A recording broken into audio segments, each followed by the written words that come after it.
de serenidade e bom ânimo, julgando que a fixação em crianças devia-se ao fato de eu não ter conseguido ser mãe. Certo dia, inconformada com essa situação, ela me observava. Entardecia. Sentada em uma cadeira de repouso no terraço, banhada pelos últimos raios de sol, eu aparentava estar ainda mais frágil e franzina, embora demonstrasse calma e serenidade. Mamãe fez-me um carinho nos cabelos loiros e eu me virei, fitando seus belos olhos verdes, que continuavam os mesmos. Minha pele branca deixava ver os ossos que surgiam sob o decote da blusa. As mãos, quase transparentes, descansavam no colo. Filha, deseja alguma coisa? Um chá, um suco, um biscoito? Não, mamãe. Não quero nada. Você precisa se alimentar, minha filha, insistiu minha mãe, preocupada. Para quê, mamãe? Eu de nada preciso. Só de paz. Nesse momento, fiquei alerta, tensa. Depois, assustada, comecei a gritar: veja, mamãe. São eles de novo. Afastem-se, malditos. Vocês estão mortos. Deixem-me em paz. Deixem-me em paz. Eu sei o que você quer, Ritinha. Quer tomar meu marido, mas não vai conseguir.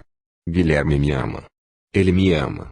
Minha mãe aproximou-se para acalmar-me, porém descontrolada, saí correndo, subindo as escadarias para me esconder dos meus desafetos. Desalentada, ela deixou-se cair em uma cadeira, sentindo-se impotente para mudar aquela situação. Teófilo, que retornava da senzala onde fora visitar alguns doentes, viu-a de cabeça baixa e aproximou-se, dando-lhe um beijo. O que houve, querida? Sinto-a preocupada, triste. É minha filha, Teófilo. Não entendo por que ela continua nesse estado. Afinal, se é verdade que os inimigos do outro mundo foram afastados, ela deveria estar bem. Cheio de carinho, ele aconchegou a cabeça dela em seu peito, depois considerou com ternura: minha querida, por tudo o que tenho pesquisado em livros e em meus próprios pacientes, pelas histórias que me contam, cheguei à conclusão de que o problema está nela. Nossa mente é poderosa e aquilo que ela entende como verdade é difícil de ser alterado. Neste caso, embora os inimigos do outro mundo não estejam mais ao lado dela, a consciência a acusa pelos atos que praticou, não permitindo que esqueça. No fundo, a verdade é que Maria Eugênia não se perdoa. Então, nada podemos fazer para ajudá-la. Podemos envolvê-la com amor, compreensão, carinho, para que se sinta segura e confiante. Onde está Maria Eugênia? Pobre da minha filha. Teve uma nova crise e subiu correndo as escadarias como sempre faz para esconder-se de seus perseguidores, murmurou Virgínia, sentida. Nesse momento, Guilherme chegou. Vinha suarento, mas satisfeito. Perguntou pela esposa, mas antes que Virgínia tivesse tempo de lhe responder, ouviram um grito pavoroso vindo do andar superior. Em seguida, um baque surdo, embaixo, como a queda de um corpo. Meu Deus! Gritou Virgínia. O que está acontecendo? Correram os três, subindo as escadas, seguidos dos escravos da casa, que também ouviram o grito. Ao entrar no terraço que contornava o casarão, viram que, em um dos cantos da construção, o parapeito de madeira estava quebrado, faltando um pedaço. Aproximando-se, apavorados, puderam ver o corpo de Maria Eugênia esparramado na grama, imóvel, em meio aos pedaços da balaustrada. Minha filha, ai Maria Eugênia!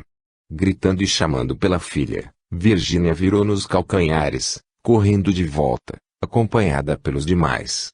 Descendo as escadarias, saiu pela sala e contornou a casa. Chegando ao local, notou que algo de muito grave tinha acontecido. Da cabeça de Maria Eugênia saía um filete de sangue.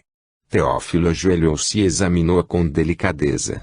Depois, ergueu-se, pálido. Minha querida, seja forte. O que aconteceu com minha filha? Ela vai ficar bem, não é? Abraçando-a, o médico deu-lhe a trágica notícia. Virgínia, ela bateu a cabeça em uma pedra e não resistiu. Mas você precisa ter coragem, minha querida. Temos provas de que a morte não existe e que continuamos vivos. Sua filha está viva, ela continua viva. A mãe ficou estática, parada, em choque. Teófilo voltou a abraçá-la fortemente, consolando-a, infundindo-lhe força e coragem na travessa daquela provação. Ao abrir os olhos, vi que algo havia mudado. Todos choravam. Tentei explicar para minha mãe que eu estava bem, mas ela não me ouvia. Só chorava. Sentia-me estranha. Apesar da ferida na cabeça e do sangue que escorria, estava viva. Tentei caminhar, conversar com alguém, mas ninguém me respondia, e eu estava muito fraca e sonolenta. De repente, senti que um sono profundo me envolveu. Não sei quanto tempo fiquei assim, adormecida, até que ouvi minha mãe, ajoelhada, rezando o Pai Nosso. Como sempre fazia, eu a acompanhei. Nesse momento, vi minha avó Heloísa ao meu lado. Ajoelhada, supliquei sua ajuda. Sentia-me sozinha, sem saber o que tinha acontecido. Ternamente, ela aproximou-se e me disse: "Não te preocupes, minha filha. Vou cuidar de ti." Ela envolveu-me em seus braços e pareceu-me que subia no ar, como se voasse. Novamente perdi a noção de tudo. Ao acordar, estava em um quarto claro e arejado. Logo notei alguém que se aproximava. Era uma jovem de branco. Perguntei à desconhecida por minha avó e ela me respondeu que, assim que fosse possível, ela viria visitar-me. Novamente adormeci e, ao acordar, deparei com o lindo sorriso de vovó. Conversamos bastante. Ela me informou que eu já tinha feito a passagem para o mundo espiritual. Chorei muito, mas acabei me conformando. Aos poucos, comecei a melhorar. Minha recuperação não foi rápida nem fácil. Eu sempre fora dona de minha vontade e não gostava de receber ordens. Desejava ver minha mãe e não aceitava recusas. Dei bastante trabalho às enfermeiras e aos benfeitores espirituais. Mas ali era diferente e tive de resignar-me. Durante longo tempo permaneci na espiritualidade, estudando e aprendendo a servir. Compreendi que o que realmente conta é o nosso progresso moral, e que, na nova morada, muitos daqueles que eu considerava inferiores e desprezara, por serem negros e escravos, ali ocupavam posições de destaque. Gradativamente, fui me modificando, entendendo os danos que cometera contra o próximo, nas pessoas de Ritinha, Miguel, Josias e tantos outros, inclusive muito sofri pelos abortos que havia cometido. Estas últimas vítimas eram espíritos que eu prejudicara no passado e que voltariam como meus filhos, para que eu pudesse recebê-los e amá-los, educando-os para a vida e construindo para eles novos elos de afetividade.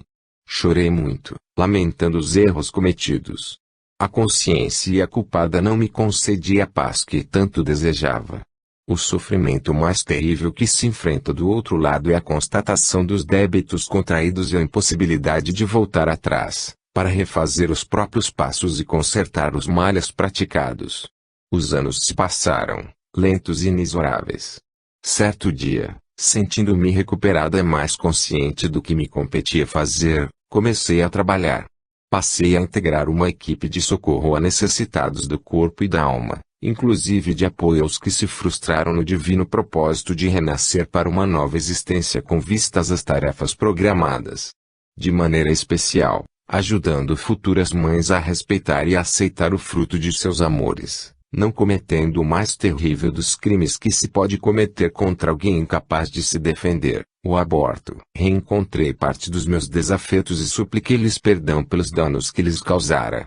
Em relação a outros, ainda renitentes no mal, isso foi impraticável, e aguardo a oportunidade de fazê-lo, ajudando-os anonimamente em visitas periódicas às regiões do umbral, onde se encontram presentemente.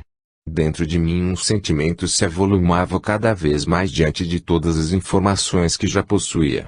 Consciente da realidade espiritual, do meu passado de erros, ansiava por voltar e refazer meus passos no caminho do bem, recebendo como filhos do coração, aqueles que eu mais prejudicara e que haviam se desencaminhado. Trabalhei muito tempo para conseguir a bênção de voltar. Mas precisava ser merecedora dessa dádiva. A querida avó Heloísa e pai Albino foram meus avalistas, comprometendo-se a amparar-me e a sustentar-me nas lutas do mundo. Vibrava de vontade de vencer ante a nova oportunidade que se me deparava. Mas não me iludia. No fundo, eu sabia que não seria fácil.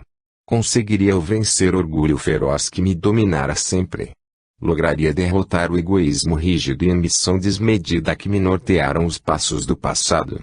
Finalmente, aprenderia a trabalhar a fraternidade e o respeito que devemos às outras criaturas, conforme os preceitos evangélicos. Esses e outros questionamentos torturavam meus dias, e eu orava, elevando a Deus meu pensamento, suplicando ajuda e assistência na nova encarnação. Assim, preparei-me, no tempo determinado, com o coração a pulsar de novas esperanças e propósitos de realização das tarefas assumidas, retornei ao planeta Terra para uma existência de dificuldades, de sofrimentos, mas também de muito aprendizado. 35. Epílogo. Renasci para uma nova vida corpórea no segundo quarto do século XX, mais precisamente em 24 de março de 1933. Espírito endividado e rebelde, eu trazia o coração envolto em renovadas esperanças, preparara-me por longos anos e confiava no amparo dos amigos espirituais que me hipotecaram a ajuda necessária. Todavia, bem lá no fundo, preocupava-me com meu desempenho envergando um novo corpo. Não ignorava que a vida terrena impõe o esquecimento do passado, que é uma benção para o faltoso, mas também nos coloca diante da própria realidade. Estaria eu realmente preparada para essa nova oportunidade que o Senhor me concedera? As lições que recebera na espiritualidade, o labor no bem atendendo criaturas necessitadas de ambos os lados da vida, os estudos e reflexões em torno das deficiências que me competia vencer teriam sido assimiladas. Em suma, eu estaria verdadeiramente confiante no sucesso da empreitada. Esses e outros questionamentos passavam-me pela mente, deixando-me angustiada e indecisa. Temia novo fracasso, não obstante o amparo de amigos devotados. Grandes transformações ocorreram no mundo das formas desde a minha última encarnação. Em setembro de 1871, a princesa Isabel havia sancionado a lei do ventre livre, que representava a garantia da extinção do cativeiro de maneira gradual e por meios pacíficos. Era o começo das conquistas abolicionistas, mas a sociedade exigia mais. Assim, em 13 de maio de 1888, novamente na posição de regente, com o afastamento de seu pai, o generoso imperador D. Pedro II, a princesa Isabel assina a lei que extingue a escravidão no Brasil, conhecida como Lei Áurea. Uma onda de novas claridades espalhava-se sobre as coletividades necessitadas de paz. No entanto, aqueles espíritos comprometidos com a lei divina, que haviam aceitado colaborar com o progresso do Brasil, ao mesmo tempo trabalhando pela própria redenção, exigiam-se novos sofrimentos para burilar-lhes ainda mais o caráter de cada um. Apesar da conquista grandiosa, que enchia de esperança o território brasileiro, renovados sofrimentos viriam marcar aqueles seres tão infelizes. Os escravos africanos, finalmente haviam conseguido a liberdade pela qual tanto ansiavam. No entanto, apesar do grande benefício que essa lei representava em termos de conquista social, eles foram expulsos das fazendas, passando a vagar pelas estradas sem qualquer recurso, abrigo, comida, água, sem nada, com exceção de poucos, que foram contratados para continuar nas propriedades e nas residências, prestando serviços aos ex-donos, agora como empregados assalariados, não mais como escravos. Muitos fazendeiros, porém, não aceitavam ter de pagar pelo serviço dos libertos, pois, acostumados à situação antiga, julgavam que já faziam bastante dando a eles o indispensável para viver. Por isso, expulsaram os ex-escravos de suas terras, mesmo porque estavam chegando imigrantes, especialmente italianos, para trabalhar nas lavouras. Como uma consequência da abolição da escravatura, visto que os grandes proprietários de terras, descontentes, deixaram de apoiar a monarquia, migrando para o Partido Republicano, que ganhava força. Em 1889 foi proclamada a República, pondo fim ao Segundo Império, e D. Pedro II, o bondoso imperado de alma republicana, deposto, deixa o país que tanto amava. Inicia-se uma nova era para o Brasil, em que o poder passou a ser do povo, não mais do imperador. Apesar das expectativas, grande parte dos problemas continuou e alguns até se agravaram. A situação dos ex-escravos prosseguiu sem solução, uma vez que eram estigmatizados duplamente, pela cor da pele e pela condição social. Renasci trazendo no corpo e na cor da pele a marca dos escravos que eu havia prejudicado, orgulhosamente considerando-me superior a eles. De família extremamente pobre e sem cultura, meus pais lutaram muito para sobreviver. Fui muito aguardada. Por 8 longos anos, minha mãe, que intuitivamente sabia que eu iria renascer, me esperou. Nessa ansiedade, procurou crianças para adotar, mas nunca logrou seu objetivo. Até que cheguei ao mundo, renovando-lhe as esperanças. De coração bom e humilde, meus pais me criaram ensinando a amar a Deus e aos meus semelhantes, de conformidade com as lições evangélicas. Eu sentia no íntimo o desejo de realizar coisas boas, de praticar o bem, de crescer e estudar. Trazia na alma, marcada com tintas indeléveis, os compromissos assumidos com os orientadores do mundo espiritual e a responsabilidade do que me competia realizar. Protegida pela terna presença de amigos e benfeitores do alto que adejavam à minha volta, transmitindo-me paz, amor e esperança, tive uma infância sem problemas e cresci sentindo-me protegida, segura. Às vezes, porém, reconhecia as vibrações de seres vingativos, e sentia muito medo. Nessas ocasiões, passava noites sem dormir. No entanto, o desejo de vencer fez com que eu crescesse forte e destemida.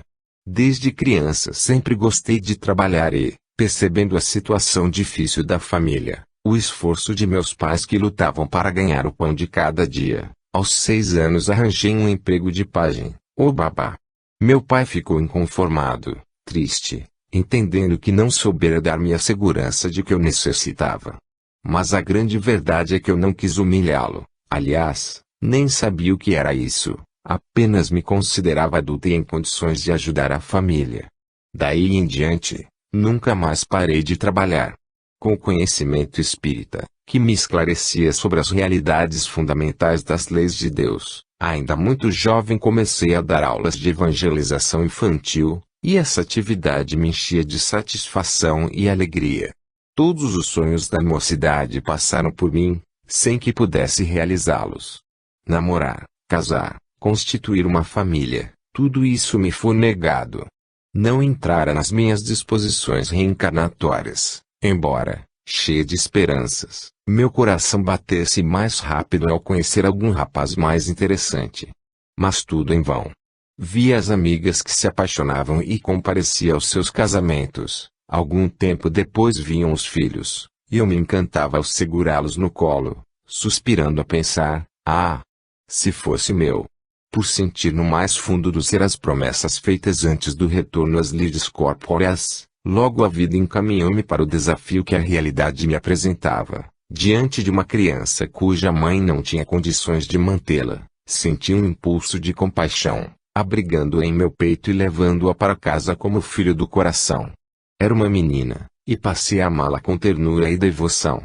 Como minha mãe não podia cuidar dela, em virtude dos compromissos que já lhe pesavam nos ombros, e a decisão fora minha, assumi os cuidados com a recém-nascida. Dar mamadeira, banho, trocar as fraldas, fazer dormir e tudo mais que um bebê exige, e nem poderia ser diferente. Eu teria de assumir a responsabilidade, sem ser mãe biológica, uma vez que na última encarnação havia perdido as oportunidades que o Senhor me concedera. Depois desta primeira, vieram mais 2 meninos, e aos poucos, fui recolhendo em nosso lar aqueles espíritos que prejudicara no passado e que me comprometera a ajudar, reparando os danos que lhes causara.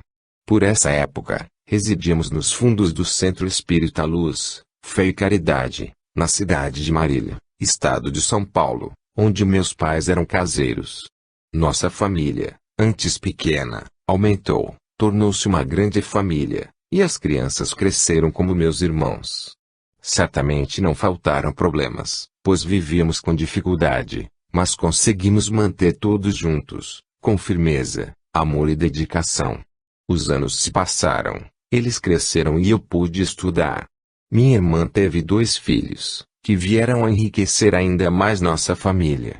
Além da evangelização infantil, dediquei-me à Mocidade Espírita Allan Kardec, MEAC, que fundamos junto com muitos outros jovens. Um de nossos objetivos, além do estudo da doutrina espírita e do Evangelho de Jesus, era trabalhar para construir uma sede para MEAC, um lar para meninas órfãs, ao qual daríamos o nome de Amélie Baudet em homenagem à esposa de Allan Kardec, o grande codificador, o que logramos realizar com idealismo e determinação. As dificuldades foram imensas, mas conseguimos os recursos necessários por meio de campanhas e peças teatrais, cujas apresentações, nos fins de semana, nos garantiam boa renda. Assim, ensinamos muitas peças com imenso agrado do público e, finalmente, pudemos inaugurar o lar de meninas Amélie Baudet.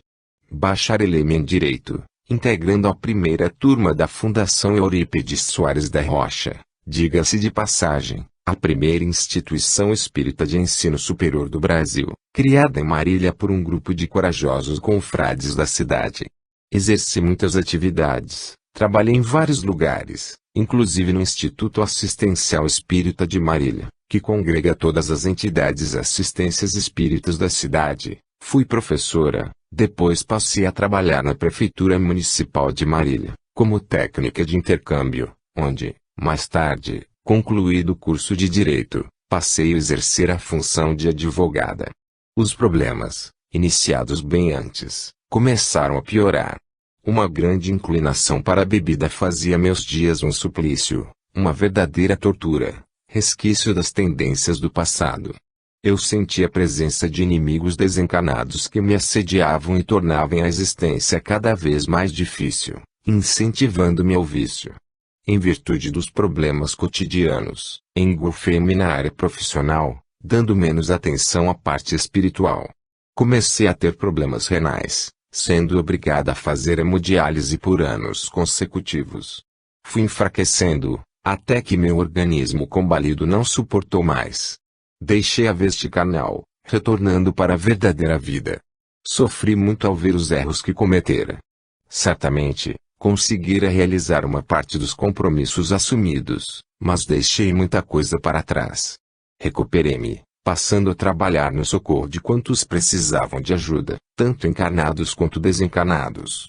Atualmente, colaboro com grupos ligados à evangelização infanto-juvenil, área a qual me dediquei na última encarnação. Gosto de trabalhar com jovens, tendo grande ligação com o grupo de jovens de Céu Azul, que exercem atividades no Centro Espírita Maria de Nazaré, de Rolândia, Paraná, além de grupos de outras cidades, inclusive Marília. Como podem ver, errei muito, mas procuro expiar os prejuízos causados aos meus semelhantes. Ainda existem inúmeros inimigos meus precisando de socorro em zonas do umbral. Por não conseguirem perdoar, eles, que foram minhas vítimas, sofrem ainda, o que muito me entristece, pois me considero abençoada pela misericórdia divina.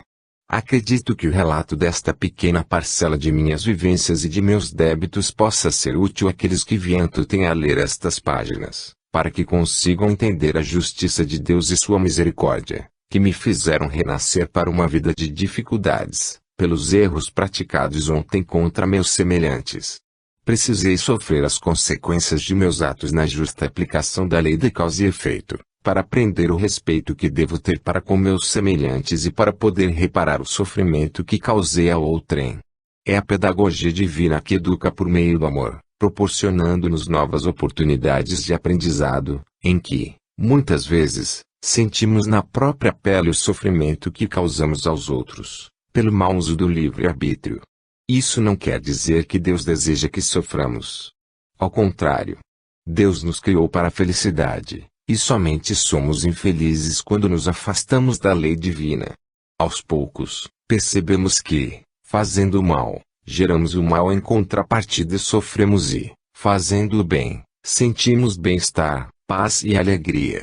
Então, com o tempo, aprendemos que, para sermos felizes, devemos fazer o bem, ajudar o semelhante, enfim, nos pautarmos de acordo com os padrões evangélicos, lembrando o ensinamento de Jesus que nos convida a nos colocarmos no lugar do outro sempre que estivermos em dúvida se devemos ou não fazer alguma coisa, o que vale dizer, fazer aos outros tudo o que queremos que eles nos façam.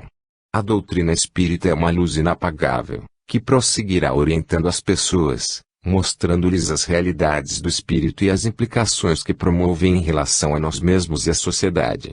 Faz-nos entender melhor o nosso semelhante, mostrando-nos que cada um de nós está em um grau evolutivo diferente, mais atrasado ou mais adiantado, mas que isso não importa, porque todos temos a mesma destinação, o progresso moral e intelectual, que nos levará à evolução que buscamos.